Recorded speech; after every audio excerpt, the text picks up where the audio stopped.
올해만 두 번째 퇴사 34회 녹음 시작하겠습니다. 안녕하세요. 올해만 두 번째 퇴사 공동 MC 맹고입니다. 또 인트로로 제가 마중 나왔습니다. 네.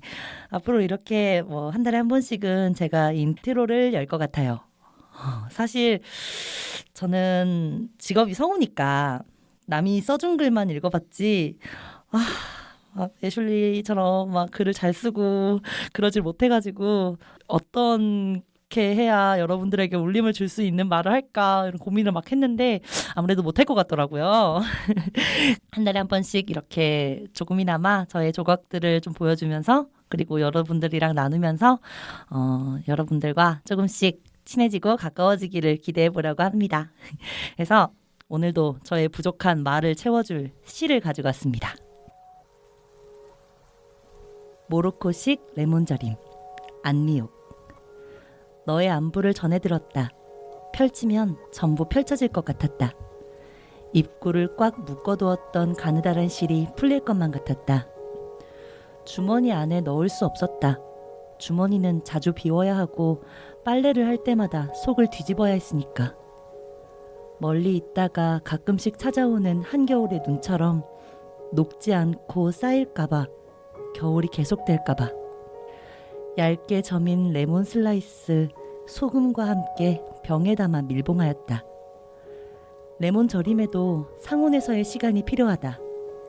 한 달이 지나면 다 녹아 알맞게 절여진 레몬과 뒤섞인 안부를 컵에 담고 뜨거운 물을 부어 휘휘 저어볼 수 있겠지?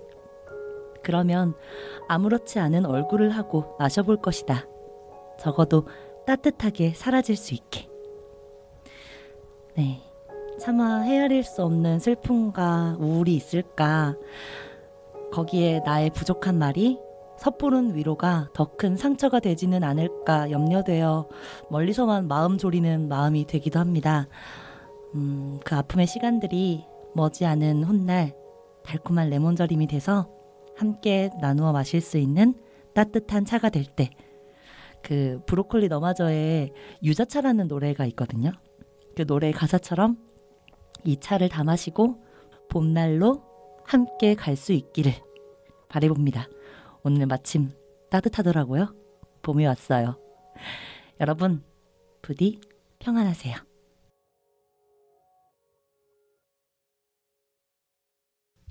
(34화) 녹음 시작하겠습니다. 네, 오늘 모신 게스트는요, 제가 모신 게스트이긴 한데요, 사실 저도 이분을 잘 모르거든요.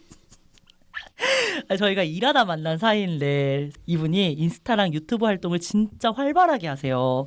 계속 그걸 지켜보면서 제가 계속 팬심을 가지고 너무 멋있는 분이다, 한번 좀 친해지고 싶다, 이런 생각을 계속 갖고 있다가 기회가 돼서 이렇게 모시게 된 분입니다. 그래서 이렇게 모시게 되어서 저 너무 영광이에요. 약간 성공한 팬 된 것 같아요. 성덕된 것 같아요. 이제 오늘의 게스트에게 마이크를 넘겨보려고 합니다. 인사 부탁드리겠습니다. 네, 안녕하세요. 스토리 파머라고 합니다. 영상 연출가이자 노래 기획자로 활동하고 있습니다. 우와, 확실히 그 방송을 하시고 영상 작업하시는 분이라 그런지 뭔가 방송 튠이 세팅되어 있는 느낌. 대화할 땐 이런 톤 아니었던 것 같은데. 근데 목소리 너무 좋으시네요. 아유, 감사합니다. 아무래도 이제 방송이다 보니까 방송에 맞춤 목소리 튠이 좀 세팅되어 있어요. 진짜요? 저는 오늘 너무 편하겠는데요. 너무 뭐랄까 매끄러운 진행과 정말 재밌는 컨텐츠들이 많이 나올 것 같은 예감이. 우다다닥 한번 쏟아버리겠습니다. 오프닝부터 감사합니다. 느껴집니다. 네, MC 망고님이랑은 어떻게 이렇게 또 연이 닿으셨는지. 파머님이랑 직접적으로 만난 게 아니라 제가 작년에 가곡동화 섭순이라는 공연을 했었어요. 그게 뭐냐면 가곡을 하시는 성악가분들이 나오고 동화 작가님이 있으셔서 그 동화 작가님의 동화로 그림이 돌아가고 그 앞에 제가 그 동화를 낭독하는 그것들이 세 개가 다 콜라보레이션된 약간 다원 예술 같은 그런 느낌의 와우, 무엇? 다원 예술. 멋있게 말하면 다원 예술? 예. 그런 공연을 했었는데 이제 거기서 사모님이 계신 그 스튜디오 감탄호에서 그 영상을 맡아서 제작을 하신 거예요. 이제 그러면서 이제 인사를 하게 되고 관객으로도 모셔서 보고 가시고 그러셨죠. 네, 맞습니다. 이 그 고진희 작가님의 맞아요. 이제 가곡동화에서 섭순이라는 그림책을 가지고 제가 영상화 작업을 했고요. 와. 멈춰져 있는 그림책에 이제 그림책이 움직이게끔 맞아요. 해줘서 이게 배경에 있고 이제 망고님이 네. 거기서 이제 그 출연하셔서 공연을 해주시는 그런 컨텐츠였죠. 맞아요. 와, 그러니까 좀 전에 이제 MC 맹고의 입으로도 나왔지만 그 감탄호, 네네. 감탄호라는 그 회사에 대해서 좀 회사라고 해야 될까요? 네네. 컨텐츠 팀? 뭐 네네. 이거에 대해서 좀 설명해 주실 수 있으실까요? 아, 우리 스튜디오 감탄호는 앞으로 미래 에너지는 석탄, 연탄이 아니라 내 안의 감탄이다. 미쳤어 진짜. 와, 프레이즈가 벌써 감탄이 나오네. 야, 진짜. 네, 하는 기획팀이고요. 우리가 내 삶에 내 안에 감탄을 자아낼 수 있는 그런 컨텐츠를 제작하고 그리고 사람들로 하여금 감탄을 자아낼 수 있는 그런 어떤 창작 활동을 할 수 있게 그런 기획을 하고 있는 팀이라고 생각하시면 되겠습니다. 와. 사실 저는 그때 처음 만났을 때 그 애니메이션 작업으로 뵀잖아요. 그래서 네, 맞아요. 아 그런 걸 위주로 하시는 분들이구나 하고 인스타그램 팔로우했는데 제 생각과 완전 다른 활동을 하고 계신 거예요. 브이로그 같은 것도 엄청 올리시고 요즘은 춤도 추세요. 춤추시고 뭐 라이브 하시고 팟캐스트도 하시고 영화도 만드시고 왜 이렇게 많이 하세요? 그 예술을 좀 그 기획을 좀 다르게 바라본 것 같아요. 어떤 영화면 영화팀이다 하면 영화만 만들고 뭐 공연팀이다 하면 공연만 만들고 뭐 가수다 하면 노래만 만드는데 우리가 집중할 곳은 어떤 이런 매체나 장르가 아니라 메시지에 좀 집중해보자. 오. 우리는 전하는 게 메시지다. 음. 그러니 이 메시지를 전하는 이 여러 가지 매체들은 우리가 메시지를 전달하게 되는 교통수단인 거죠. 그래서 여러 그러니까 뭘 교통수단에- 타도 네, 맞아요. 그래서 그 유튜브 같은 경우에도 이제 감탄호에다가 M이를 붙여서 감탄홈이라고 해서 이제 감탄호 안에서 나의 생활을 보여주는 그런 와. 어떤 브이로그 형식의 와. 그런 유튜브 채널을 올리고 있습니다. 감탄호에 탄 나, 그렇죠. 홈. 네. 그게 홈이 되는군요. 맞습니다. 야, 이 프레이즈부터 뭔가 그 감탄 홈까지 호에서 홈이 되는 그 모든 것에 뭔가 이렇게 스토리라인이 항상 있는 이런 게 굉장히 진짜 신기하다. 기발하시네요. 감사합니다. 이런 것도 좋아하거든요. 네. 그럼 원래부터 이런 어떤 크리에이터적인 이런 활동들을 하셨던 걸까요? 그러니까 원래 이제 파워님은 어떤 일을 하다가 이렇게 되셨는지가 좀 궁금해서 아, 이렇게 되셨다고 하니까 무슨 일이 나는 것 같은데 그러니까 어쩌다 이렇게 되셨는지 어쩌다 이렇게 좋은 일을 시작하게 되셨는지. 제 고향은 아시겠지만 제주도에서 왔잖아요. 그래서 그 제주도에서 나고 자라고 와. 이렇게 했는데 제주도에서 문화예술 활동, 문화예술 운동을 한 8년간 했었어요. 아. 이게 왜 그렇게 됐냐면 제주도에는 우리가 보고 싶었던 뮤지컬이나 이런 게 그 공연하지도 않고 그리고 전용 극장도 없어서 영화도 그 큰 대형 영화들만 틀고 어떤 내가 알고 싶어하는 독립 영화나 예술 영화를 보려면 이제 비행기를 타고 가야만 하는 진짜 섬인 거죠. 그리고 나에게 알려주려고 하는 이런 대중문화 선배들이 다 제주도에 있을 리가 없잖아요. 그렇기 때문에 제가 시작을 한 게 된 건 2013년 정도. 2013년. 네, 그때 제가 뭐 어때? 내가 하면 되지. 이런 생각을 좀 했던 것 같아요. 우리끼리 도전자다, 한번 해보자. 도전자. 네, 우리끼리 하면 되지 않을까 싶어서 이제 막 열심히 뭐 영상센터 찾아가고 연극단체 찾아다니면서 그때는 아무것도 몰랐어요. 카메라 다루는 법도 모르고. 나 혼자 알아가자. 그런 모든 시작의 그것도 제주도에서 시작하신 거예요? 예, 맞습니다. 원래 그런 영화나 연출 같은 거 공부하신 게 아니에요? 네, 아니었어요. 진짜요? 그냥 그런 꿈만 있었고 뭔가 세상을 좀 다르게만 바라보고 싶었지 이걸 표출하는 방법을 몰랐으니까 그래서 막 그 TV 보니까 저 오디오를 녹음하려고 뭔가 긴 막대에다 마이크를 맞아요, 달았네 맞아요. 싶어서 대나무를 썰어다가 흉내만 내는 거예요. 마이크를 거기다 달고 진짜요? 테이프로 묶어가지고 그래서 이제 학교 뒤에가 다 오름이고 앞에가 천이고 이제 와. 바다니까 돌아다니는 거죠. 그 친구들이 같이.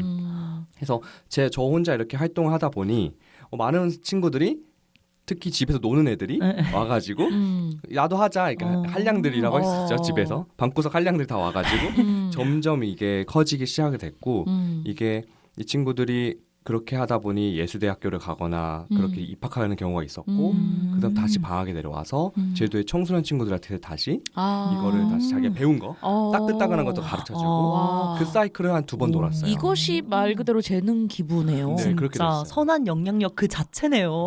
그 파머님도 예술과 관련된 그런 대학을 가시거나 전공을 하신 거예요? 네네 영상 제작과를 나왔는데 대학은 자퇴를 했습니다. 역시 큰일 하려면 맞아. 자퇴를 해야. 맞아. 큰일 하려면 왜 그런 정도는 여기 일단 퇴가 긍정적인 그렇죠. 곳이잖아요. 그럼요. 뭔가 그만두면 시작이 되죠. 맞아요, 맞아요. 이야. 그게 또 제가 어떤 거 느꼈냐면 대학교를 들어갔을 때 저는 이제 알아서 혼자 막 이렇게 해왔던 사람이잖아요. 근데 어떤 메커니즘에 들어가려고 하니까 그게 좀 익숙하지가 않더라고요. 그리고 그 대학에 들어가게 된 계기도 전국에서 또 약간 국제 대회라고 하는 영상 대회가 하나 있었어요. 청소년 기반, 청소년 대상으로 하는. 근데 그럼 이 모든 시작이 네. 청소년 때 시작된 거예요? 맞아요. 진짜 네. 장난 아니다. 얼마나 반짝반짝한 사람이었을 것인가에 대해서 상상하게 되는데 장난 아니었을 것 같아요. 감사합니다.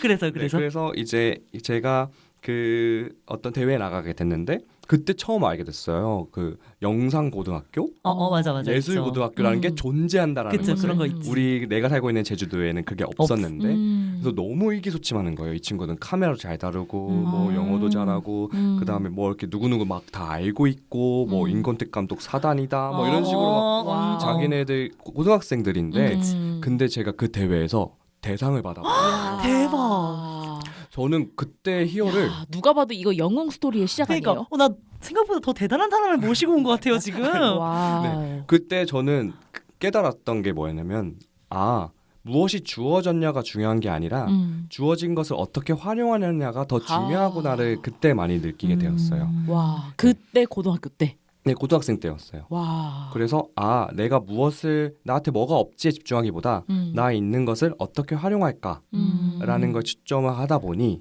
좀 더 그 활동이 좀 커지고 그리고 제주도에 있는 친구들을 바라볼 때도 얘 왜 이거 못해? 왜 이거 알지 못하지? 왜 이러지가 아니라 이 친구들이 잘하는 지점들만 보게 되는 거예요. 이 친구 이렇게 하면 더 커질 것 같은데 나는 이렇게 하면 재밌을 것 같은데 이렇게 생각하다 보니 그렇게 8년이 됐고 그때 슬로건이 제주 앞바다는 태평양이다. 라는 슬로건이었어요. 명언이 끊임이 없어요. 그러니까요. 와. 그런 말 다 누가 생각해내시는 거예요? 파모님이 생각해내시는 거예요? 그렇죠. 진짜 대단하다. 파모님이 일반적으로 창의력이 되게 높은 사람들은 어떤 면에서는 또 이렇게 부족한 부분들이 있는 분들, 그러니까 저 자체도 그렇거든요. 뭔가 좀 현실과 이상의 괴리가 굉장히 커요. 저는. 근데 뭔가 파모님은 창의력이 있으면서도 이거를 이 세상에 어떻게 풀어낼 것인가에 대한 고민을 정말 많이 하시고 그 방법을 되게 잘 캐치하신다는 느낌이 많이 드는 것 같아요. 그래서 되게 지혜롭게 이렇게 좀 풀어나가고 계시는. 네.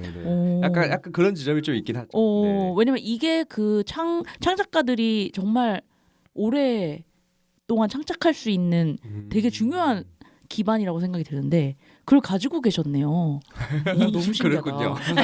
그렇군요. 그 제주 앞바다는 태평양이다라는 그 메시지가 의미하는 그게 뭐예요? 제가 제주 민속학에 굉장히 관심이 많았어요. 그러니까 예전에 제가 한창 딥할 때 전 되게 생각보다 청소년기에 어두웠었어요. 거짓말.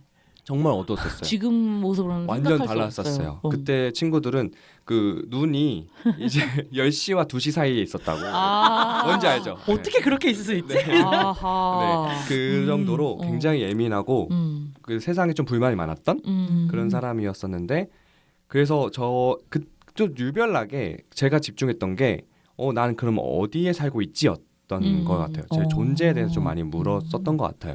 그래서 그러다가 보니 내가 자라왔던 이 제주에 대해서 좀 공부를 많이 하게 됐고 그래서 민속학에서 알게 됐는데 우연치 않게 이제 제 스승님이기도 한 서울대학교 이제 문화인류학과 교수님 한 분 계셨어요. 근데 그분이 어머니가 제주도 분이셔가지고 제주 연구를 많이 하셨던 분인데 일본에서의 탐나 민족에 대한 자료들을 한번 연구를 해봤더니 탐나 민족들이 왕성하게 그 태평양을 누비면서 무역을 했었다.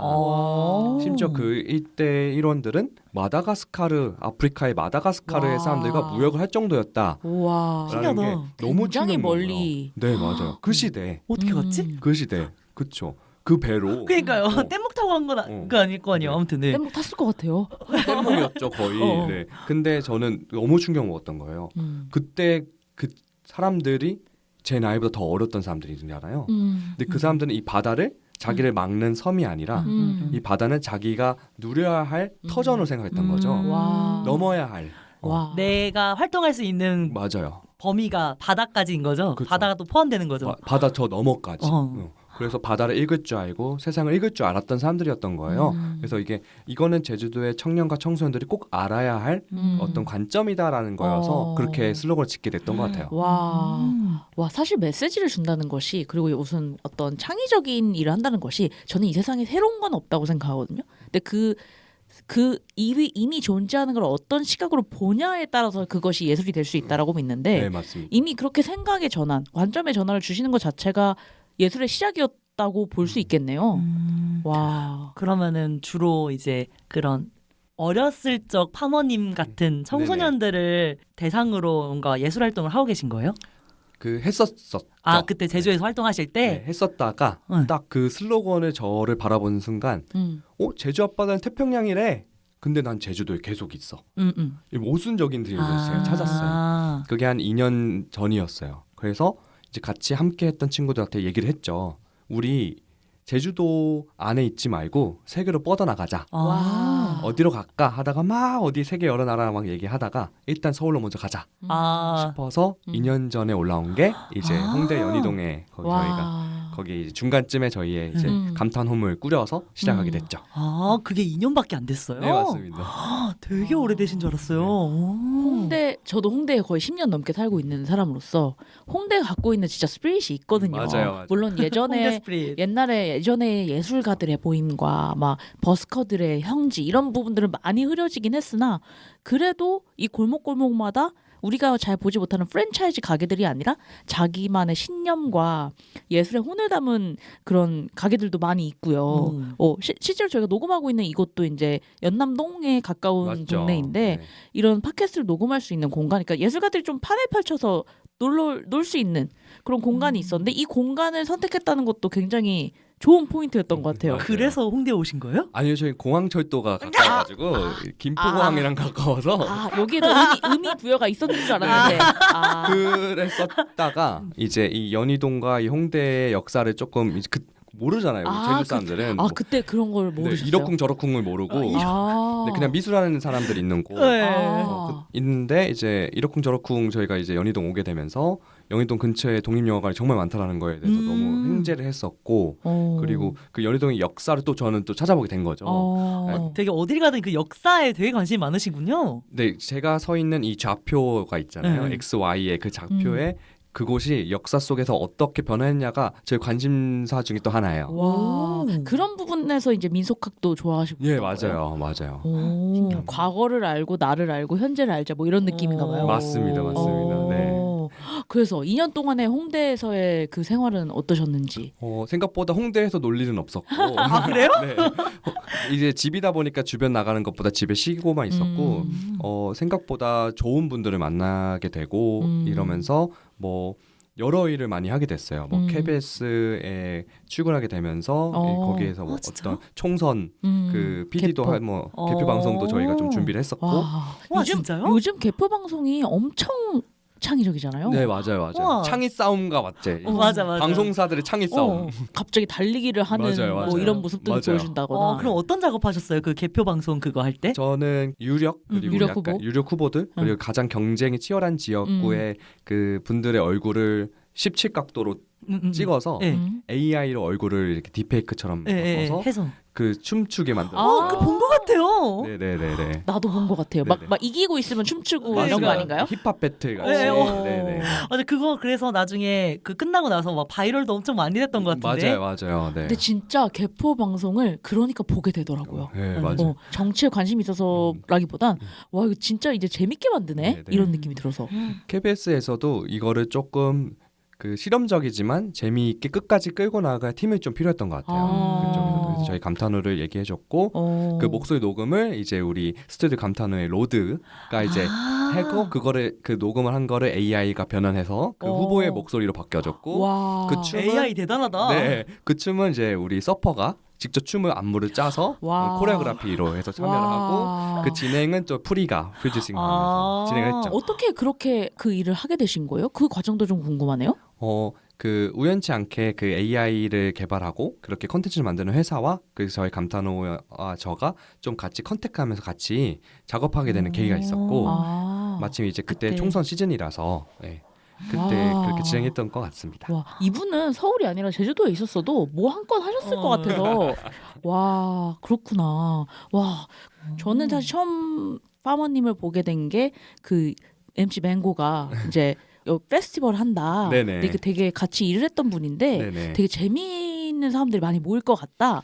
이래가지고 사실 그 페스티벌에서 처음 MC 보고 계시는 모습으로 뵀거든요. 창피합니다. 그 모습만 봤을 때는 MC 잘 보시는 분인가 보다. 전 진짜 딱 그 정도였어요. 네네네. 근데 이제 심지어 그런 것들을 기획하고 사실은 그런 것들을 운영하고 하는 맞아요. 모든 것들에 네. 파머님이 네. 뭐 이렇게 얘기하면 좀 조심스럽게 한데 리더급으로 네네. 계신 게 맞으실까요? 그렇죠. 이제 제가 이제 감탄호에서 이제 디렉터 역할을 하다 보니까 선장님이시네. 네, 캡틴이라고 원래 명함엔 써놨는데 아, 귀엽다. 캡틴. 이제 뭐 이민규, 이렇게 스토리 파머 이렇게 써놨는데 하도 이제 명함 받으신 분들이 캡틴이라는 거의 용어에 대해서 네. 어르신분들 좀 많아가지고 조금 그 부정적인 의식이 좀 있었어요. 아, 그래요? 그래서 차라리 디렉터로 박자. 그래서 저희 이제 3년차, 4년차 명함이 좀 달라지면서 좀 현실적으로 좀 바뀌기 시작하는 시즌도 있었어요. 감탄패 같은 경우에는 이제 저희가 감탄호가 이제 만난 사람들 그리고 1년 동안 활동을 해오면서 아니면 이제 반년 동안 활동해오면서 그 지금 우리가 이렇게 활동할 수 있었던 거는 우리가 아니라 많은 사람들과 함께했기 때문에 이렇게 해서 우리가 사랑받는 거다라고 해서 저희가 일일이 다 저희가 돈을 다 준비해가지고 직접 자선을 열고 있는 그런 행사입니다. 와. 그것도 거의 약간 연말 행사 같은 느낌이잖아요. 매년 하셨던 거예요? 네 맞아요. 네. 그리고 그 올해는 그 서울에서 했었고 작년에는 춘천에서 했었어요. 아, 그래요? 네네. 지역과 위치도 항상 네네. 바뀌는 거예요. 맞아요. 네. 춘천에서는 어떻게 했어요? 펜션 빌려서 했어요? 공연예술 창업지원센터라고 춘천에서 아. 지어진 그 3층짜리 건물이 있는데 거기 이제 센터장님께서 저희 찌지를 듣고 그래 그 건물 다 써라. 그래서 춘천에 있는 예술 하시는 아티스트 분들이랑 그리고 이제 전국 각지 또 제주도에서 비행기도 타고 오는 아티스트들 그래서 우리가 한번 하루 종일 신나게 놀고 저희는 이제 거기서 우리 같이 즐길 수 있는 프로그램이랑 놀이를 같이 기획해서 즐겼었죠. 와, 최근에 이제 서울에서 열린 페스티벌에 갔던 저의 소회로는 와 이게 되게 예술인들의 놀이터 같다? 예술인들의 네트워킹 파티 같다? 이런 느낌을 되게 많이 받았었거든요. 그런 것들을 의도하고 그런 장을 만드시는 건지. 네 맞습니다. 이게 결국에는 예술인들이 무대에 설 수 있는 그런 어떤 장을 만드는 게 가장 먼저였었던 거고요. 그리고 그 장이 좀 더 재밌게 컨셉추얼하게 느껴지면서 우리끼리도 재밌게 놀 수 있는 그런 어떤 커뮤니티 파티 느낌이자 그리고 거기 그 공간도 그 소행성이라는 공간도 사장님이 돈을 전혀 받지 않았어요. 진짜요? 저희가 한다니까 이렇게 많은 아티스트 거예요? 한다니까 또 설득을 한 3번 정도 하게 되면서 네. 그래 그러면 신촌 여기 그 아티스트를 한번 놀아봐라. 와. 그래서 된 아니, 거죠. 인복이 왜 이렇게 좋으신 거예요? 그러니까요. 뭐 비결이 있으세요? 부적 같은 거 쓰시나 봐요. 약간 뭐. 그 인복에 대해서 저의 생각은 저의 이제 파머라는 이름의 기원이기도 한 것 같아요. 그 우리나라 한국의 그 역사의 구원, 구복서라 이런 게 많아요. 그러니까 그 복을 구걸하죠. 이렇게 빌면서 이제 기도를 많이 하게 하는데 저는 이제 작복이라는 말이 있어요. 작복은 뭐냐면 그 복을 본인이 직접 심는 거예요. 그런 말도 있어요? 네, 작복이라는 말이 있습니다. 그래서 복을 심다. 즉 그 복의 주체가 나이고 그리고 경작을 하니 그거를 이제 추수하는 것조차 나인 거죠.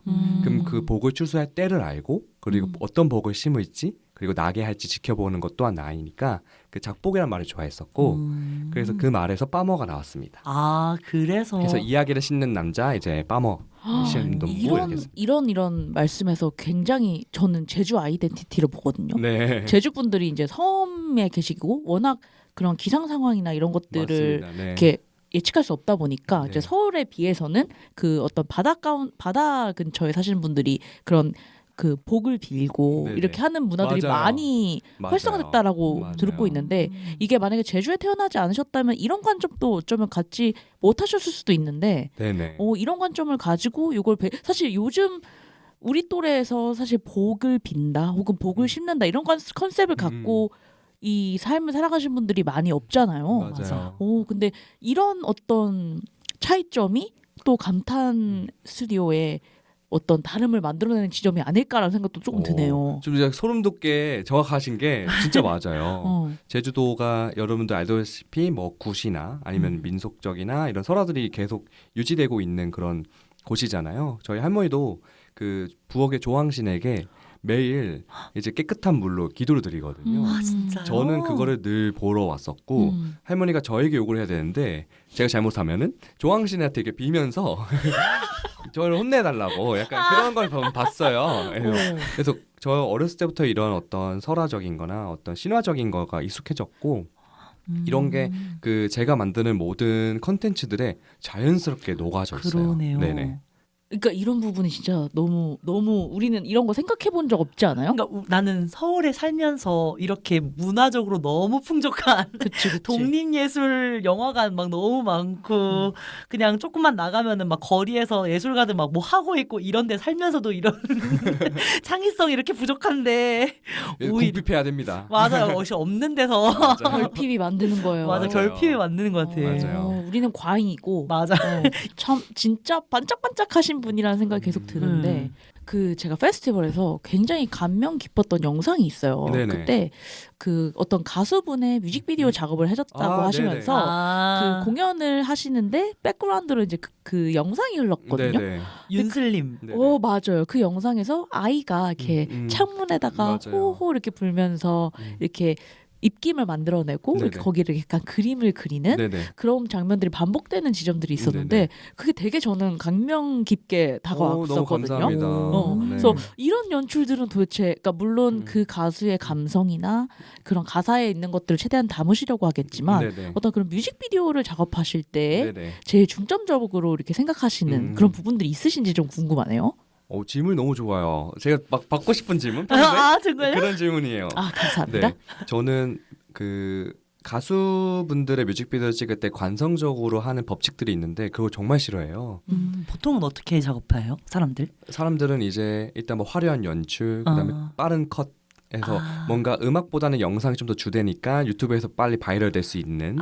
그래서 좀 컨셉이 잘 안 맞고 뭐 웬만하면 자연으로 가버리고 막 약간 자연에서 뛰놀고 막 뛰고 막 등 보이고 막 일단 뛰어야 되고 막 자연에서. 자꾸 막 해요. 네. 근데 저는 그런 거를 그렇게 맞는 컨셉의 가수라면 그게 맞겠지만 그거를 이제 보편적으로 쓰고 싶진 않고 저는 크리에이터들이랑 창작자들이랑 같이 작업을 할 때 주력으로 생각하는 건 그 사람의 인생이에요. 그래서 저는 그 가수분께 윤슬님께 어렸을 때 사진들을 다 보내달라고 그랬어요. 진짜요? 그래서 사진들 별로 없대요. 근데 그래도 그나마 있는 사진들 다 보내달라. 그래서 봤는데 실제 사진을 보고 싶더라고요. 좀 귀찮게 하는 스타일이에요. 그래서 실물 사진을 받으러 가서 인천에서 실물 사진을 받아가지고 윤술이라는 제목이었는데 이 윤술의 윤술을 알려면 그 어릴 적에 그 친구와 대화를 해야겠더라고요. 그래서 이 아이가 과연 혼자 그 방에서 그 가족 없는 방에서 어떤 이야기가 있었길래 지금의 윤술이 됐을까? 그래서 창문을 바라보면서 누군가 기다리면 딱 좋겠다 생각이 들었고 노래의 스타일 자체가 컷을 끊기보다는 말도 안 되더라도 끝까지 한 테이크로 가야겠더라고요. 그래서 윤술과 가장 비슷하게 생긴 그때 어렸을 때 사진이랑 인 아육 배우를 저희가 섭외를 했고 실제 윤술이 살고 있는 집이었어요. 그 집은 강화도로 향했고 강화도에서 실제로 촬영을 했어요. 그래서 그 집에서 그 창문에서 찍으면서 밖에서 비가 내리는데 그건 저희가 다 만든 거죠. 비도 만드셨어요? 네, 비도 만들고 집의 온도와 바깥 온도를 좀 계산을 해가지고 그때 실제 윤술이 이 사진 속에서 찍었을 그 비슷한 옷을 또 입힌 다음에 그때 느낌 같이 해보자 해서 그때 뭔가 그 분위기가 그 아역 배우 레온이라는 친구였는데 그 레온이가 그 몇 번 제가 이렇게 디렉팅을 좀 주고 하다가 마지막으로 레오나 이제 너가 음악을 들으면서 이제까지 내가 얘기했던 삼촌이 얘기했던 거를 기반으로 한번 해볼래? 했는데 전 그리라고 한 적이 않았거든요. 근데 그 친구가 그 음악을 듣더니 갑자기 그리고 호호 불기 시작한 거예요. 근데 저희가 그때 모든 스태프들이 다 소름 소름을 돋아. 끼쳐가지고 진짜. 와. 그래서 이거 교감 성공했다. 그래서 그 테이크로 바로 오케이 해가지고 갔습니다. 고윤슬님도 보고 계셨을 거 아니에요. 그렇죠. 얼마나 좋았을까. 너무 좋았을 것 같아요. 그러니까 이게 일반적인 뮤직비디오를 작업하는 어떤 절차랑은 좀 되게 다른 접근이시거든요. 네, 맞아요. 근데 사실 이런 게 가능하려면 이걸 같이 의뢰한 그 가수들도 이거에 대한 동의가 있어야 되는 건데 그런 것들이 일어났고 그런 것들 좀 더 오픈해서 받아줄 수 있는 가수였기 때문에 또 이런 뮤직비디오도 가능하지 않았나라는 생각도 들고. 맞습니다. 가장 중요한 건 그 관계와 그 관계 속 안에서 신뢰의 하는 그 것들. 깊이인 것 같아요. 네. 와, 근데 뭐 뮤직비디오만 작업하시는 게 아니고 정말 너무 다양한 뭐 개표 방송부터 시작해서 맞아. 영화도 공연도 하시잖아요. 공연, 네네. 영화 뭐 다양한 네. 거 하시잖아요. 그럼 그때마다 어디서부터 이제 이걸 풀어나가야 될까라는 그 지점에 대한 고민들은 항상 가지고 계신 거예요. 네네. 그 항상 시작은 메시지였던 것 같아요. 이 사람이 저에게 찾아온 거는 어떤 완벽한 남들이 다 하고 있는 그런 컨텐츠가 아니라 좀 다르게 자기네 컨텐츠를 바라보고 싶어하는 감각이라고 저는 생각했어요. 그래서 과연 본질적으로 이 사람이 지금 진짜 원하는 그 메시지가 뭘까? 아이덴티티가 뭘까를 찾아가는 과정을 저희는 충분히 많이 가져요. 그러다 보면은 이분이 내가 생각했던 거는 그냥 콘텐츠가 나오는 결과물을 원했었었는데 되게 저희가 던지는 질문들이 자기의 삶을 되게 돌아보게 하고 그러니까 되게 생각하게 만드는 그런 네. 것 같아요. 그랬더니 지금 내가 필요했던 더함이 아니라 진짜 본질적으로 덜함, 나를 바라보게 되는 그 곳에 집중하게 되면서 저희가 얘기했던 메시지와 그분이 하고 싶어하는 콘텐츠의 그 중간 지점에서 창작이 일어나는 것 같아요. 와. 주로 어디서 의뢰를 받아서 창작을 하시는 편이에요? 아니면은 자체적으로 뭔가 하는 공연이나 뭐 기획이나 이런 것도 있으세요? 그 의뢰를 주로 받기도 하고, 그다음에 자체적으로 하는 그 기획도 있기도 하고, 그리고 저희가 또 넣기도 해요. 이렇게 해서 지원 사업 같은 거 네네네. 넣고 그건 네, 지원 사업이나 아니면 기업이나 이렇게 생각한다 나는. 근데 주로 여기는 힘들어요. 그쵸. 세 번째는 왜냐하면 저희를 충분히 다 설명하기에는 너무 부족해요. 그래서 그 넣긴 하지만 저희도 이게 많이 고민이에요. 왜냐하면 저희가 가지고 있는 게 어떤 화려한 창작적 결과물보다는 그 감탄호흡 팀원들로 이루어진 이 정체성과 메시지와 에너지이거든요. 그래서 세 번째는 좀 힘들지만 그래도 첫 번째와 두 번째 저희가 창작하는 거랑 그다음 의뢰온 것들을 계속 병행하다 보면은 계속 그분이 계속 저희를 찾아주세요. 그리고 다음 주변들을 또 소개시켜줘가지고 계속 그렇게 2년 동안은 유지됐던 것 같아요. 왜냐면 제가 이런 질문 드린 게 저도 극단에 소속되어 있어 같이 극단을 하고 있거든요. 근데 조금 감탄호 분들이랑 제가 속한 극단 20도씨라는 팀인데 거기랑 좀 비슷하다고 느낀 게 저희는 연극 동아리에서 만나서 그 만난 친구들이 우리 사회 나가서도 공연하고 예술활동 하자 이래가지고 시작하고 거기서 또 주변 친구들 더 붙고 막 이렇게 해서 만들어진 팀이에요. 근데 계속 예술활동 하고 싶은데 더 할 수 있는 그 뭐랄까 원동력? 땔감 같은 게 네네. 어디서 이걸 해야 될지 모르겠는 거예요. 그래서 네네. 저희도 정부 지원 사업 같은 거 막 넣고 하는데 계속 떨어지고 그래서 스튜디오 감탄호는 그렇게 자체적으로 제작할 때 어떤 식으로 하는지 네. 나름의 그런 어떤 창작 과정을 할 때 땔감이라고 얘기하셨잖아요. 이게 연료거든요. 그래서 그 연료를 저희는 저희 슬로건에도 있다시피 내 안에 감탄해서 찾습니다. 이 컨텐츠를 뭐 의뢰오든 뭐든 이걸 돈을 벌기 위함이 아니라 나의 능력을 감각하고 발견하고 발현해나는 과정으로 저희는 받아들여요. 그리고 그게 안 되는 컨텐츠 의뢰는 받지 않아요. 그래서 늘 생각을 하는 게 우리 선원들끼리 회의를 해서 우리가 이걸 통해서 우리는 어떠한 성장을 이룰 수 있을까? 어떤 발전할 수 있을까? 찾지 못하면 받지 않습니다. 그럼 만약에 자체적으로 뭔가 공연을 기획하거나 행사를 기획할 때도 우리는 이런 얘기를 하고 싶어, 이런 메시지를 이야기를 하고 싶어가 먼저 정해지고 공연을 발전해 나가는 거예요? 네, 첫 두 가지 레이어가 있는데 첫 번째는 대중들에게 전하고 싶어하는 메시지가 거기 들어가 있어야 되고 두 번째는 나를 키우는 메시지가 있어야 돼요. 그 두 개가 되면은 힘들더라도 나를 키운다고 생각하니까 그걸 극복해낼 수 돼요. 있고 그리고 이를 통해서 다른 사람들도 내가 느끼는 이 감각을 같이 감각할 수 있다라는 거에 행복해하면서 또 만들 수 있는 거죠. 그 기대로. 그럼 최근에 했던 그 작업 중에 그냥 하나만 소개해 주실 수 있으세요? 최근에 제가 지금 막 집중하고 있는 거는 놀이 기획을 좀 집중하고 있어요. 지금 그 결국에는 제가 이제까지 했던 모든 활동들이 다 놀이더라고요. 결국 이게 놀고 싶어서 하는 거였고 어떤 돈을 벌고 싶다기보다는 내가 놀면서 하기를 하는데 그게 또 돈이 되니 더 좋았던 그 재미를 볼 수 있었던 거였는데 지금은 저는 놀라워라는 그 나를 피우는 내 인생을 피우는 플라워처럼? 놀이 프로그램으로 지금 만들고 있어요. 플라워 아니고 놀라워. 네, 놀라워. 감탄의 하나의 또 부분이기도 하잖아요. 와우 이거니까. 그래서 놀라워라는 지금 하나의 플랫폼을 지금 개발 중에 있거든요. 와. 그 기획하고 있는데 여기는 좀 약간 매거진처럼 인스타그램 매거진처럼 성인들이 왜 놀아야 하는지 놀고 먹는 애야 이게 아니라 진짜 나와 놀아줄 수 있는 거 그게 놀이의 반대말이 일이 아니라 놀이의 반대말은 우울과 불안감이거든요.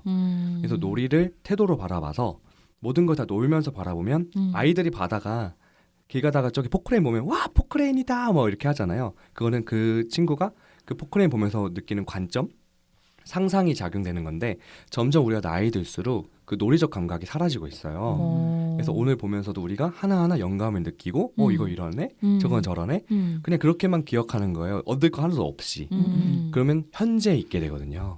그러면 과거에 대한 후회보다 미래에 대한 걱정보다 지금 감각하는 나에게 집중하다 보니까 좀 더 우리가 더 놀이적 태도가 되고 행복감이 좀 높아진다는 거죠. 그래서 저는 이제 지금 하고 있는 게 그러한 지점을 하고 있고 알고 보니 저 또한 그 놀이가 제 삶에 되게 중요했던 부분이라는 거를 최근에 알게 돼서 지금 그 어떤 새로운 저희 그 항로를 좀 바꿨어요. 감탄호가 놀이 쪽으로 좀 더 집중해보면 어떨까. 와, 이 정말 어떻게 따지면 이 치열한 세상 속에 요새 진짜 취업도 어렵고 청년들 너무 힘들잖아요. 매일매일 살아가기가. 그런 이 시대의 화두로 놀이를 던진다는 거는 되게 용기 있는 행동이라고 저는 생각이 들어요. 개인적으로. 왜냐면 이렇게 사람이 여유가 없고 그 삶에 급급하면 맞아요. 제일 먼저 포기하는 게 그런 지점이라고 저는 생각이 들거든요. 맞습니다. 그러다 보니까 이제 사람들이 더 그냥 그때그때 그 본질의 해결이 되는 게 아니라 그때그때 그냥 기분 해소용에 가까운 뭐 쇼폼이라든지 이런 식으로 이제 그냥 가볍게 넘기고 가는데 이제 놀이라는 접근을 했다는 것 자체가 되게 본질의 것들을 건드리는 일이고 정말 어린아이 같은 마음들을 좀 건져낼 수 있는 좋은 이렇게 그게 될 거라고 생각하는데 저희가 나름 올해만 두 번째 퇴사라고 이제 퇴사 컨텐츠잖아요. 네 맞아요. 근데 사실 퇴사 컨텐츠임에도 불구하고 이제 그 파머님을 모신 건 저는 결과적으로 저도 똑같아요. 이 프로그램 통해서 청년들한테 한 줄이라도 뭔가 남으면 좋겠거든요. 뭐든 그것이 무엇이든. 근데 사실은 오늘 파머님을 모시고 제가 이 방송을 듣는 청취자분들한테 주고 싶은 메시지는 세상에 정말 다양한 길이 열려 있다라는 거를 얘기하고 싶은 거거든요. 꼭 회사 안에서만 나의 자아가 실현이 되고 당신의 성공과 실패가 갈라지는 것이 아니라 너가 가지고 있는 무엇이라도 이것이 너만의 방법을 제시할 수 있다. 뭐 이런 생각이 드는데 그런 지점에서 너무 맞는 분을 모셨다는 생각이 들고 그래서 혹시 이제 이 방송을 듣고 있을 이런 뭐 자신의 앞으로의 삶에 대해서 고민하거나 아니면 회사를 다니면서도 이게 과연 나한테 맞는 길인가를 고민하고 있는 그런 청년들이 있다면 혹시 들려주고 싶은 이야기가 있으실지. 너무 많아요. 너무 많아요. 너무 많아요. 그래요? 정말로 진짜 데리고 24시간 얘기할 수 있고 진짜 해본 적도 있어요. 그 청년 마음도 좀 헤아려줘야 되는 거 아니에요? 맞아요. 저희 감탄호 멤버들은 매일 이런 얘기를 하는데 그 지점이 어떤 지점이 또 있냐면 여러분들이 힘든 지금 이 순간은 여러분들 때문이 아니라는 거. 제 친구가 어린이집 그리고 초등학교 교사인데 아이들이 놀 수 있는 그런 프로그램을 하라고 교육청에서 그렇게 지정을 하는데 이 친구가 힘들어요. 왜냐하면 자기가 놀아본 적이 없어서. 우리에게 놀이적 관점과 태도를 알려준 사람이 없었습니다. 우리의 자라왔을 때는 이 90년대와 2000년대에 우리 사람들은 그 무한 경쟁의 시대에 적응하고 기술을 익히고 그리고 거기에 살아남는 사람들만이 주어진 거죠. 그리고 20살 되기 전 갑자기 자기소개서를 써서 대학에 들어갈 전공을 고르게 되고 그 전공이 마치 우리 인생의 모든 걸 변환하게 될 것 같은 부담감에 우리는 그 모든 시기를 견뎌냈잖아요. 근데 퇴사라는 것 자체가 변환점을 스스로 만들어낸다는 거잖아요. 제가 제주도 살면서 느꼈던 점은 제주도에서 왕성하게 활동하고 있는 청년들은 제주도 청년들이 아니었어요. 제주에 온 이주민들이었어요. 그거는 그들은 선택했어요. 자기의 변화를. 제주도에 있는 사람들은 환경에서 변하지 않았기 때문에 그런 활동을 이끌어내기가 어려웠어요. 근데 제가 또 제주를 떠나서 서울에 오게 됐잖아요. 그러니 마음가짐이 달라지더라고요. 그리고 저는 자퇴를 했다고 했잖아요. 네. 자퇴하고 나서 다음날 뼈저리게 후회했어요. 왜요? 어떻게 먹고 살지? 어떻게 먹고 살지? 근데 제가 자퇴했던 거는 결코 이 대학의 나의 프레임이 되지 않게 내가 나로서 살 수 있게 그리고 내가 이 대학을 나왔다는 것 자체로 안주해버리지 않게 이 삶이 이렇게 생각했기 나 스스로도 살아갈 수 있게끔 이라는 생각을 했는데 후회를 했죠. 몇 달간 후회를 했지만 귀엽고 저는 생각이 든 건 이런 결정을 어렸을 때부터 빠르게 하는 기회가 좀 많이 주어진다고 생각을 해요. 자기 스스로 자기 인생을 살게 하는 방법. 근데 우리는 놀이를 할 거면 우리에게 놀잇감을 우리에게 주어줬었어요. 어른들이. 맞아요. 우리의 놀이를 찾기도 전에 이거 갖고 놀았어야 했어요. 나와 이 놀잇감의 관계는 거기에 없었습니다. 가짜 놀이였다라는 거죠. 우리는 가짜 놀이의 세대였어요. 근데 진짜 놀이를 찾아야 돼요. 근데 여러분들이 어른이라고 생각하나요? 아니요. 그럼 우리 어린이에요 아직. 그러니까 놀이가 되는 거예요. 우리 아직 어른이 아니에요. 제가 생각해서 만났을 때 40살까지도 제가 물어봤어요. 어른이신가요? 아니래요. 자기 단 한 명도 자기 어른이라고 한 적이 없어요. 나 어른 아니야. 어른 되기 싫어하는 사람도 있었고 근데 다 어른 아니래. 그럼 어린인가요? 하면은 어린인가? 어린이라기에는 근데 우리 어린이 맞아요. 어른 아니에요. 그러니까 우리 놀 수 있고 놀이적 관점을 찾아야 해요. 근데 이제는 부모님한테 기대면 안 돼요. 사회에 기대면 안 돼요. 시스템에 기대면 안 돼요. 우리 그래서 망가졌어요. 그러니까 우리는 우리 스스로 우리가 잃어버렸던 놀이적 관점과 태도를 찾아야 합니다.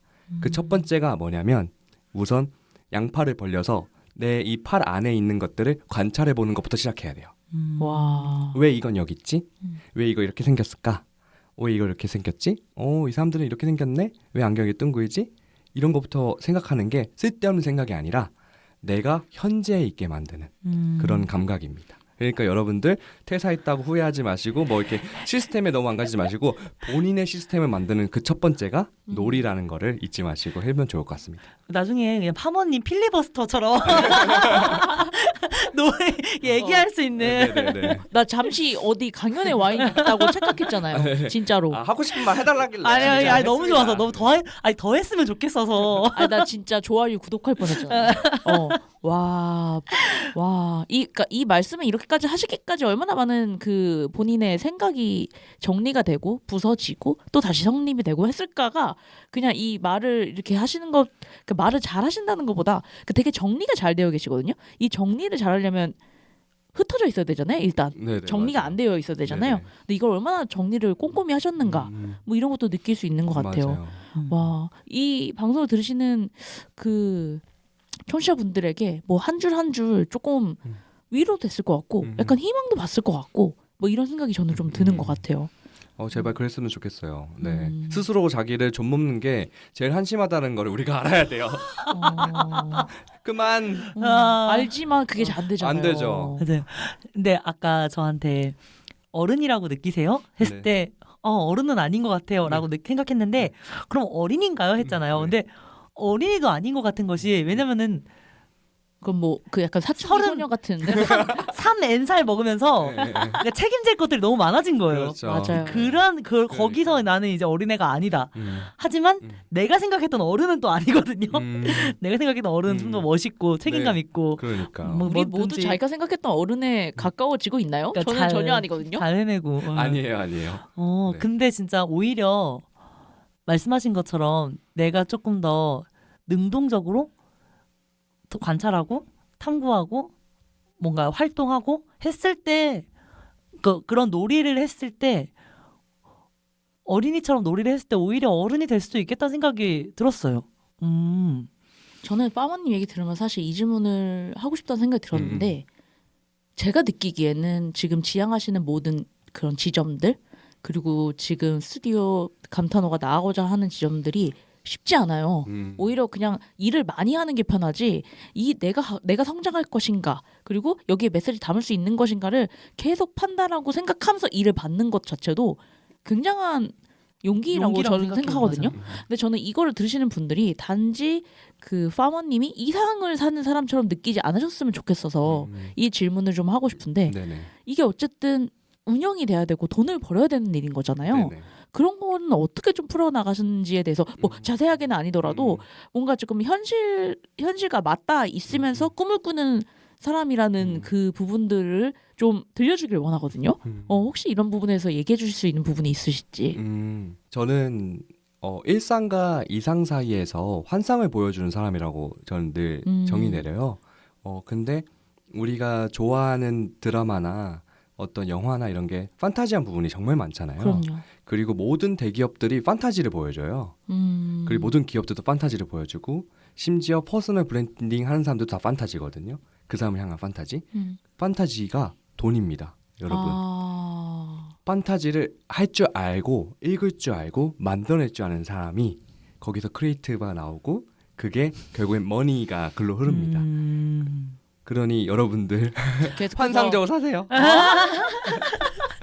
우리 엔딩 나왔어요 이미. 지금 이제 서울에 올라오셨고 지금은 홍대를 떠나서 이사를 하셨다고 들었어요. 네. 근데 대한가족을 이루고 살고 있다라고 이제 글을 적어주셔서 야, 이 세상 트렌디라는 것은 본인이 먼저 다 하고 있구나 이런 생각 저 조금 받았는데 네네. 이거에 대해서 좀 얘기 좀 해주실래요? 이것도 그간 이제까지 얘기했던 거랑 좀 같이 이어져 가는 것 같아요. 저희가 뭐라고 생각하냐면 피보다 진한 꿈. 네, 이렇게 말을 해요. 내가 꿈꾸는 이상과 어떤 꿈이 일치하는 사람들과 비슷한 사람들과 함께 사는 건 앞으로의 미래의 가족 구성원이라고 생각을 했어요. 우리 이제까지 사실 우리 저희가 감탄호가 5명에서 지금 대한가족을 이루며 살고 있거든요. 영등포의 한 집에서. 네. 그 집에 살고 있는데 저희가 살아가고 있는 모습이 가내수공업이에요. 1960, 70년대 배를 짜고. 네네네. 실제로 구물망을 저희는 만들고 인테리어를 만들려고 가구를 만들고 네, 천을 짜고 그렇습니다. 실제로 염색을 해요 또. 와. 되게 가내수공업적으로 저희는 일을 해요. 와. 이게 1960, 70년대인데 그때는 피가 있어서 많은 자식들을 낳아야 되잖아요. 낳는 이유가 노동하려고 네, 자원들을 확보하기 위함이었는데 저희는 피보다는 메시지 전달하기 위해서 함께 놀기 위해서. 왜냐면 이제 우리 뭐 다들 다 이제 돈 벌 수 있는 한국의 어떤 그런 시대에 왔잖아요. 일이. 근데 이제는 앞으로는 그만 그 돈 버는 거에 집중하고 나를 좀 채워주고 놀 사람들이 필요한 거죠. 그래서 저희 대한가족들은 뭐 이런 쉐어하우스 이렇게 얘기하시는 분도 있어요. 근데 쉐어하우스 개념이 아니에요. 진짜 가족 구성원으로서 서로를 챙겨주고 서로의 부모님도 다 거의 대부분 알아요. 그리고 저희 규칙은 이 집안에 저희 가족 구성원들이 오면 안 됩니다. 피가 섞인 사람들은. 왜냐하면 방해를 해요. 그게 저희 대한가족의 규칙 중 1규칙이에요. 피보단 진짜 꿈이기 때문에 피가 오면 안 되는구나. 네, 피가 오면 안 돼요.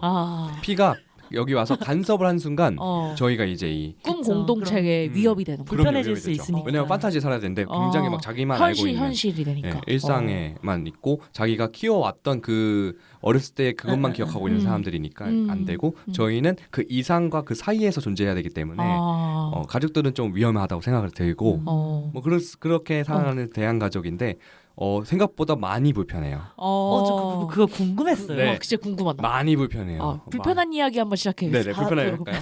너무 불편해요. 왜냐하면 이제 저희 가족 구성원들 중에 가장 일을 많이 하는 사람이 누굽니까? 엄마. 돈 벌어온 사람 누굽니까? 아빠. 그리고 그 외에 우리는 그냥 자식들 문 닫고 네, 밥 먹고. 우리끼리만 하고 막 다녀왔습니다도 안 해요. 그냥 와서 자기 지방에 가. 그쵸. 근데 냉장고에서 뭐 배고프면 먹을 걸 꺼내. 가져. 예. 그런데 그건 이제 우리가 수직적 피로 통하는 직동 계열적 가족 구성원이라면 우리는 공동체적 가족 구성원이기 때문에 역할 분담과 자기의 역량 그런 걸 굉장히 많이 나눠야 돼요. 그렇기 때문에 대화를 많이 해야 돼요. 불편하구나. 대화가 불편하죠. 대화는 원래 편하지 않습니다. 저는 그렇게 정의를 내렸어요. 편하면 대화가 아니다. 그건 그냥 내가 일방적으로 내가 말하고 있는 거다.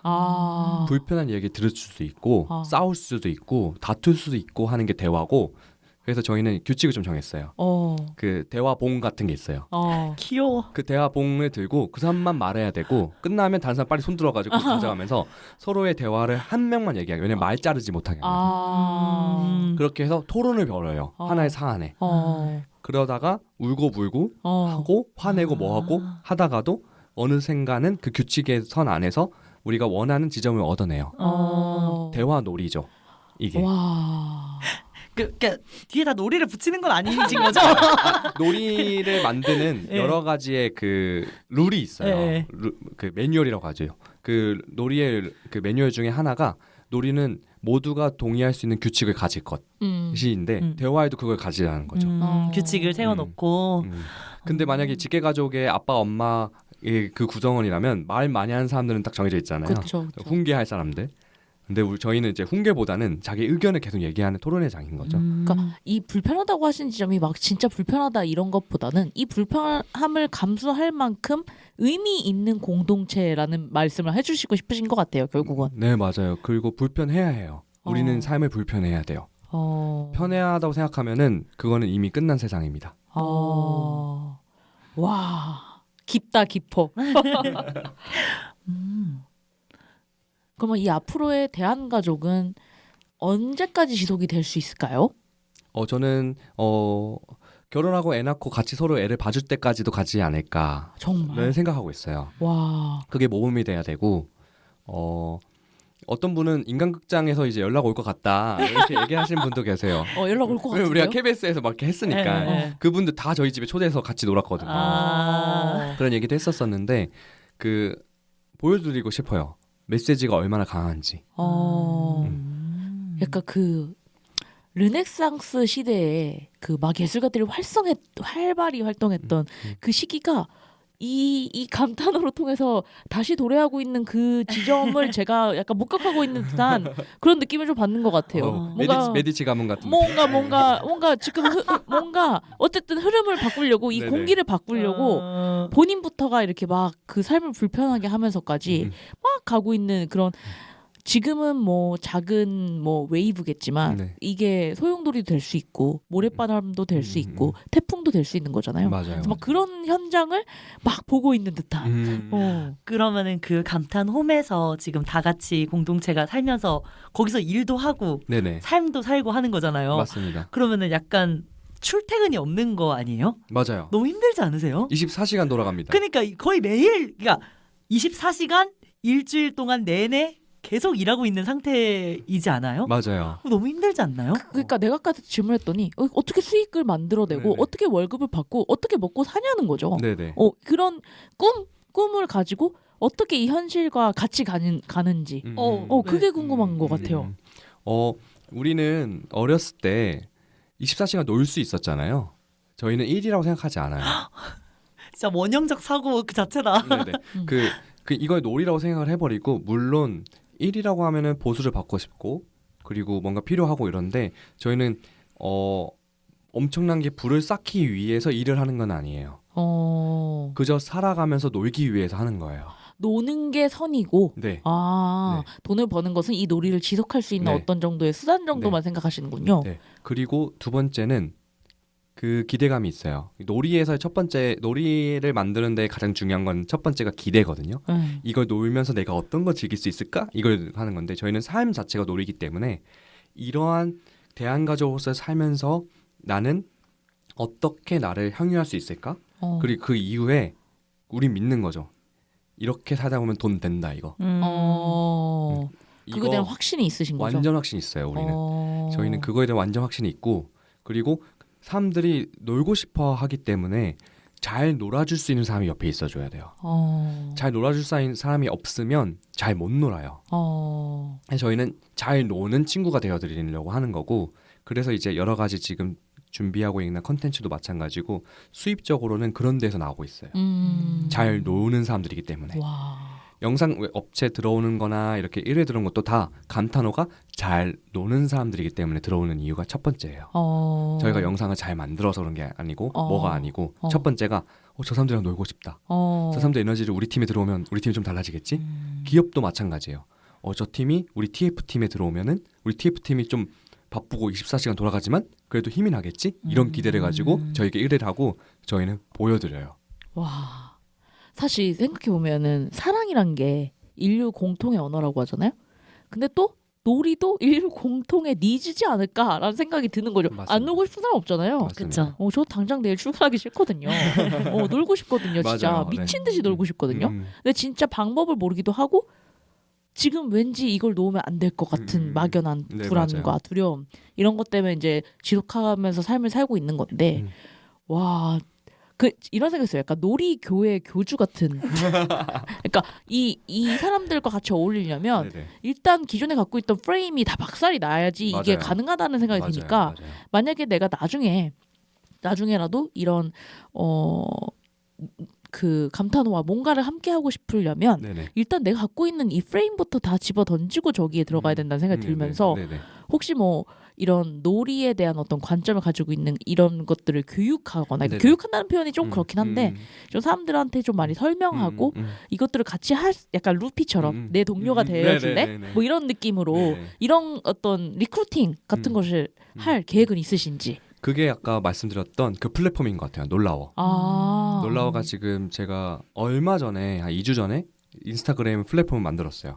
그래서 제가 글 하나 게시가 올라오긴 했는데 왜 만들게 됐냐면 제가 지난 8년 동안 해왔던 게 놀이였다는 걸 알게 되고 그다음 저희가 그다음 스텝은 이걸 분석하는 일이었어요. 왜냐면 수많은 그 활동을 하면서 400명 넘는 많은 사람들과 활동을 했거든요. 그러면 그 친구들을 만나면서 제가 느꼈던 것들 그리고 이렇게 여러 가지 프로젝트를 많이 해보면서 실험해봤던 것들을 그냥 제가 감각하면서 했었었는데 분석적으로 다가가보자 해서 온갖 놀이에 관련된 놀이학에 관련된 책들을 공부하기 시작했어요.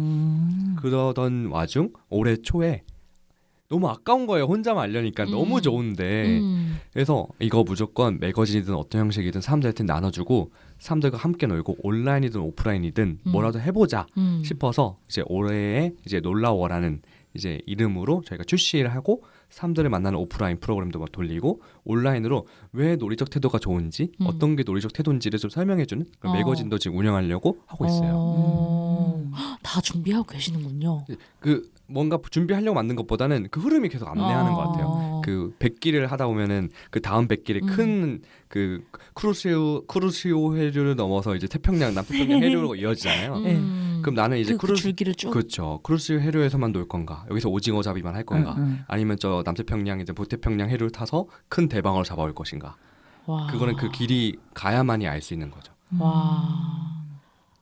와, 저의 첫 느낌이 맞았어요. 녹음하면서 이거 1시간 반을 담을 수 있는 사람이 아닌데 이거 너무 크다. 큰 건들이 너무 많다. 이런 생각들을 했는데 어느덧 우리가 이제 대화를 나눈 지가 이미 1시간을 넘어가고 있는 상황이 돼서 저희 나름 또 코너 속의 코너 이런 게 네네. 있거든요. 네, 그래서 저희 코너 속의 코너로 이제 붙이지 못한 편지라는 게 있어요. 그래서 말 그대로 편지를 쓰는 코너인데 뭐 실제로 듣지 못하는 상황에 있어도 괜찮고 심지어 사람이 아니어도 상관없고 그냥 누구에게나 어떤 말이든 해도 되는 그런 코너입니다. 그래서 어떤 분에게 어떤 편지를 준비하셨는지. 저는 이제 그 붙이지 못한 편지가 너무 매력적이더라고요. 아, 그래요? 그래서 막 생각해봤어요. 누구에게 편지를 쓸까 하다가 옛사랑에게 쓸까 아니면 옛 선생님한테 쓸까 막 이렇게 하다가 근데 거기에 그 사람이 아니어야 된다고 말을 해서 그러면 사람이 아닌 나의 친구 영화에게 무비 필름 영화에게 그 글을 쓰고 싶다라는 생각이 들어서 한번 써봤습니다. 네. 오. 그럼 제가 추후에 BGM도 깔아드릴 테니까 네네네. 네, 멋있게 낭독해 주시면. 네. 안녕 영화야 반가워. 사실 우리 둘이 만나게 된 거는 내가 참 힘들 때 너를 만나게 됐는데 사실 내가 우리 집이 그 부모님이 이제 두 분 다 바쁘시고 그리고 우리 형이 또 장애를 가지고 있어서 아파서 나 혼자 계속 집에 남겨두게 되고 있을 때 항상 너는 나에게 친구가 되어줬었지. 그리고 너는 나에게 세상을 보여주고 그리고 앞으로 세상에서 어떻게 살아가야 될지 어떻게 살면 좋을지에 대한 꿈을 많이 보여줬었는데 그래서 내가 이제 너를 정말 친구 삼고 싶어서 영화를 전공하고 영화를 만들게 됐네. 근데 최근에 내가 이놈의 놀이에 빠져가지고 영화는 안 만들고 쓰라는 시나리오는 안 쓰고 너를 시나리오를 써야 널 만날 수 있는데 자꾸 내가 놀이를 만나서 놀이만 만들고 그러네. 근데 영화야 너도 알아야 되는 게 너도 놀이였단다. 미안하다. 영화 너 자체를 바라봐줘야 되는데 하지만 나 영화 너를 놓치지 않고 내 놀이의 또 일원이기 때문에 내가 지금 해야 되는 게 있기 때문에 나는 지금 이 놀이에 집중을 하고 영화가 정말 많은 사람들과 놀이로서 함께 친구가 될 수 있고 나의 많은 친구들을 너에게 소개시켜 줄게. 그러니 조금만 기다리고 곧 나중에 우리 영화로서 만나서 같이 재밌게 찍어보자. 고마워. 이상입니다. 와. 역시나 일반적인 관점으로 가지 않는다. 와, 방구석 영화 평론가로서 굉장히 의미 있는 영화에게 쓰는 러브레터. 잘 들었습니다. 감사합니다. 오, 약간 이제 뭐 영화 감독으로서의 약간 그런 뭐랄까 꿈 이런 것도 살짝 내비쳐 주신 것 같은데. 네, 맞아요. 어떤 영화 혹시 만들고 싶으신지. 판타지인 것 같아요. 아무래도 일상에 없는 이야기. 그리고 현재 뭐 쓰고 있던 시나리오도 그 누구나 공감할 수 있는 일상이었는데 갑자기 이상적인 상황이 주어지고 나의 일상이 무너지게 되면서 새로운 나의 일상을 맞이하는 이야기가 제 이야기의 대다수의 이야기예요. 그런 루트를 좋아하고 지금은 할머니가 스마트폰을 사게 되면서 실수로 다른 사람한테 전화를 걸게 되고 근데 실수로 전화를 걸게 되자 놀란 거죠. 바로 끊어버린 거죠. 그때 한참 후에 이제 할머니에게 그 부재중 찍힌 걸 확인한 사람들이 연락이 오게 되는데 알고 보니 할머니의 옛 사람들, 할머니를 감각하게 해줄 수 있는 새로운 사람들인 거죠. 할머니는 그 사람들에게 미안하다 하면서도 나 옛날에 이랬었지, 이런 사람이 나에게 있었지를 감각하게 되는 거죠. 그리고 마지막에는 할머니의 죽은 남편, 돌아가신 젊은 남편이 또 전화가 오게 돼요. 와. 그래서 할머니가 자기를 찾게 되는 이런 이야기를 지금 쓰고 있었어 참이었습니다. 이거 다 말씀하셔도 되는 거예요? 괜찮습니다. 그래요? 네네네. 와. 영화의 주인공이 할머니인 것도 네네. 본인이 이제 할머니의 모습을 보면서 이런 것들이 좀 영감이 됐을까요? 할머니가 뭐 이게 신한테 비셨고 막 이런 것들 얘기하면서 할머니랑의 유대도 네. 꽤 저는 느꼈거든요. 맞아요.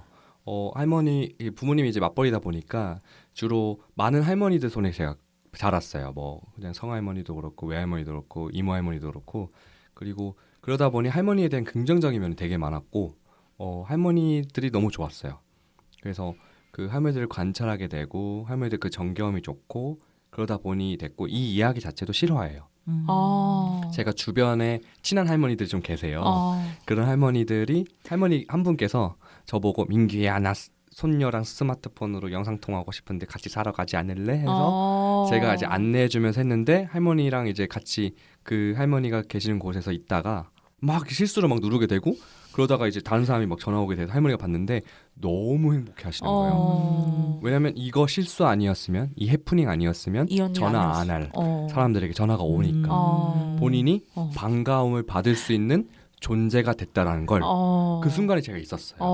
그래서 이거 무조건 영화로 만들어서 많은 할머니들한테 보여드리고 싶다. 귀엽다 진짜. 라는 생각했습니다. 이거 뭐 시니어 거기 초이스 1위 대상감 영화 아닙니까? 시니어 시네마 네네. 초이스 넘버원. 실제로 이 이야기는 영화가 아니라 실제 저희 감탄홈에 살고 있는 그 일러스트레이터인 이제 두들이 그림책으로 지금 만들고 있고 그리고 이제 서퍼가 이제 공연으로 만들고 있습니다. 우와.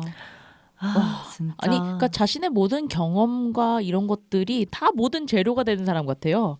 사실 그렇게 다 재료로 쓰기 쉽지는 않은데 말이죠. 그 집이 약간 보석함 같아요. 되게 진짜 파머도 그렇지만 아까 잠깐씩 얘기했던 뭐 프리님이나 두들님이나 뭐 다른 분들 다 너무 그 한 사람 한 사람 너무 반짝거리고 개성 있고 그 모든 한 사람 한 사람들이 막 이렇게 모여가지고 정말 작은 예쁜 보석함인 것 같아가지고 너무 보기 좋아요. 감사합니다. 혹시 그 대한가족의 대한 게스트로 잠시 저희 둘이 한번 놀러가면 나중에 괜찮습니까? 이제 저를 이 방송에 초대를 해주셨으니까 네. 다음 방송 저희 방송에 한번 초대를 해서 맛있는 식사와 저희의 음악과 춤도 한번 배워보고 생각만 해도 너무 좋다. 네. 저 춤추는 거 좋아해요. 그때 우리 놀이로 이거 다 정신 개조하고 가야 됩니다. 거기 가서 뭐 이런 얘기 판타지 깨는 얘기 하고 그러면 안 돼요. 하셔도 돼요. 하셔도 되지만 본인이 이제 느끼게 될 거예요. 아예 일상을 잊어버리고 이제 나에게 집중할 수 있는 시간이 이제 왔구나. 나 그 경험 너무 하고 싶어요. 네. 언제든지 환영입니다. 와. 네. 와, 그럼 이제 진짜 마지막이에요. 그래서 이번 화는 사실 말 그대로 파머님의 화거든요. 파머님의 이야기를 많이 우리가 들었고 우리도 같이 공감하면서 이야기 들었는데 네네. 이제 마지막이니까 이 마지막 그 본인만의 이 화를 정리하면서 그냥 아무 얘기나 다 하고 가셔도 좋을 것 같아요. 그래서 그런 시간을 좀 드리고 싶었거든요. 뭐 포맷 없고 규격 없고 대상 없어도 돼요. 큰일 났다. 30분 추가해야 되는 거 아니에요? 그래도 하고 싶은 이야기를 충분히 내화니까 이거는 좀 이 에피소드의 주인이라 생각하시고 좀 얘기를 다 하고 가셨으면 좋겠어요. 저희 끝날 때까지 기다릴 테니까 얘기 충분히 해주시면 좋겠습니다. 네, 아마도 이 방송을 듣고 있는 청취자분들과 그리고 제 앞에 있는 두 분께 드리는 말이면 좋을 것 같아요. 그래서 아까도 뭐 이어지는 선이겠지만 우리가 우리 삶을 살면서 항상 어디로 향하게 우리는 되고 있는데 그게 가끔 내가 향하는 길이 맞는지 내 이제까지 잘 살아왔는지를 의심하게 될 때도 있고 그리고 과연 나는 누군지 뭐 이런 질문을 갑자기 할 때가 좀 있잖아요. 그럴 때마다 제가 좀 자주 하는 말 중에 하나가 부다페스트로 일단 가라라는 말을 해요. 무슨 말이냐면 일단 어딘지 모를 부다페스트를 일단 가봐라. 부다페스트를 가려면 여행책을 사야 되고 캐리어를 사야 되고 그리고 부다페스트를 가는 경로를 좀 찾아봐야 되고 비행기를 끊게 되고 그리고 거기 숙소를 잡아야 되잖아요. 일단 부다페스트를 출발하지 않으면 안 되는데 부다페스트를 출발하다가 보다가 잘 돼서 부다페스트에 도착하면 그것도 좋고 부다페스트로 가다가 옆에 보니 상트페테부르트가 괜찮네?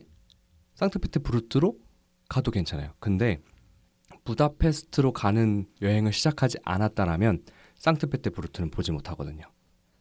즉 내가 그 부다페스트로 가는 길이 맞고 안 맞고를 떠나서 일단 떠나가다 보면 부다페스트가 아니었다는 걸 알게 될 거예요. 그때 주변을 돌아보면 상트페테부르트가 보일 겁니다. 근데 부다페스트를 가기 위해서 준비했던 그 과정이 있기 때문에 상트페테부르트를 가는 건 어렵지 않습니다. 그리고 상트페테부르트 한번 가보세요. 여기 말고 이제 모스크바를 좀 가봐야겠네. 모스크바로 또 그때 갈 수 있어요. 이거는 부다페스트에서 상트페테부르트 가는 것보다 더 쉽게 모스크바로 갈 수 있습니다. 그리고 그 모든 과정을 점을 찍다 보면 나만의 별자리가 될 거예요. 그 별에 핀을 박는 과정이 곧 우리의 삶이고 인생입니다. 와, 마지막까지 강렬한 한 방을. 와, 나 지금 비행기 표 바로 구매하고 싶잖아요. 만약 이 방송을 들은 분들이 진짜 단 한 분이라도 이거를 이 지금 말씀해주신 내용을 실행으로 옮겨서 네네. 뭔가를 얻게 된다면 네네. 이 방송은 그것만으로 큰 의미가 있다. 감사합니다. 나는- 이거 은유예요? 아. 실제로 안 가셔도 돼요? 알았죠? 근데 은유가 아니어도 괜찮은 네, 것 괜찮아요. 같아요. 어떡하지? 맞아요, 비행기표 살 돈이 그러니까, 없는데 막 그러니까, 이렇게 하면은 그러니까. 산티페테부르크? 네, 상트페테부르크. 산티페테부르크. 네네. 나 처음 들어보는 곳이지만 굉장히 가고 싶어졌어요 지금. 네네네. 맞아요. 와, 그래서 이렇게 또 마지막으로 진짜 저희에게 그리고 청취자분들에게 들려주고 싶은 이야기를 들려주셨고 우리가 진짜 엔딩을 하기 위해서는 네, 아까도 나왔었잖아요. 아까 뭐였지? 까먹었어. 근데 기억하실 너무 것 많은 같아요. 말이었는데 저희가 엔딩할 때 늘 음. 안녕히 계세요 이런 정해진 인사말이 없이 그 화마다 게스트랑 상의해서 한 문장으로 인사말하고 끝내요. 그래서 아까 얘기하던 중에 오늘 이 문장 하면 좋겠다 하고 나온 말이 있었는데 사실 저도 까먹었거든요. 뭔지 까먹었네. 환상에 대한 이야기였던 것 같아요. 맞아. 아니 뭐 지금 정해도 지금 상관없으니까 정해도 돼요? 우리 엔딩 멘트 뭐로 뭐 행복하세요 해도 되고. 아, 네. 네. 저번 주에는 노래 불렀어요. 아, 그래요? 네. 맞아요. 저는 약간 이럴 때마다 외치는 좀 구호 같은 게 좀 있어요. 뭔데요? 우리 그냥 이렇게 즐기자. 우리 그냥 이렇게 즐기자. 네. 뭐 그 약간 운율이 있나요?